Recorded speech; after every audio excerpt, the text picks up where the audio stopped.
Il faut tout de suite qu'on monte le chauffage, Adi. Le vaisseau est très bien chauffé. Tu ne risques pas d'avoir froid. Pas encore, mais nous sommes en train de naviguer sous la glace. C'est normal. Nous arrivons au pôle Nord, whoops. Regarde, c'est la zone arctique. Ici, il fait très froid toute l'année, ce qui explique la formation de glace et d'icebergs. Tu sais ce qu'on va faire? On va prendre des bouteilles de sirop de framboise et on va les verser sur les icebergs.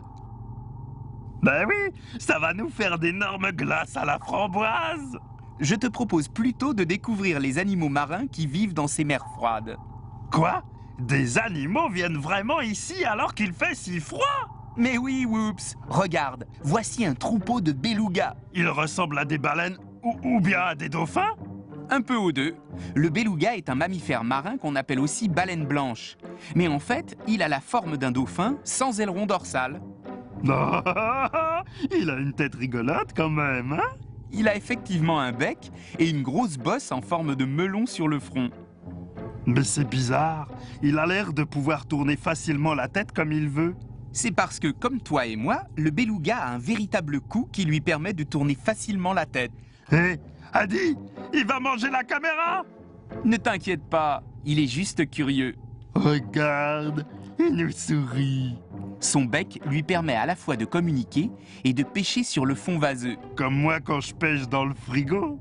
Le beluga mange des poissons et des crustacés, mais aussi des vers et des mollusques qu'il aspire avec sa bouche.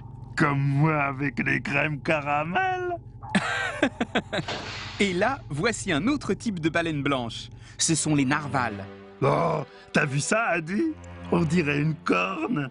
C'est vrai, les narvals ont une longue défense en forme de spirale qui peut atteindre 3 mètres de long. Et il s'en sert pour manger? À vrai dire, le rôle de cette défense n'a pas encore été éclairci, mais on est à peu près certain qu'ils ne s'en servent pas pour manger. Alors, c'est une défense comme pour les éléphants? Un peu, mais je vais te montrer un autre mammifère marin qui te fera penser à un éléphant. Non, ce sont des phoques?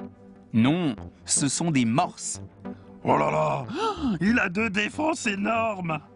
Regarde, son corps est recouvert d'une peau épaisse, plissée et poilue comme celle d'un éléphant. Ses défenses atteignent 1 mètre de long et lui servent d'armes et de crochets pour escalader la glace. Et la grosse moustache, elle sert à quoi la grosse moustache? Ce sont des moustaches très sensibles qui permettent de repérer ce qu'il y a à manger au fond de la mer. En tout cas, lui, il ne risque pas de se faire manger. Détrompe-toi, le morse a 2 prédateurs, les humains et les ours blancs. C'est l'ours blanc qui te fait peur? Non, en le voyant nager comme ça me frigorifie. Je vais aller me préparer un bon chocolat chaud. À la prochaine fois, ami terrien.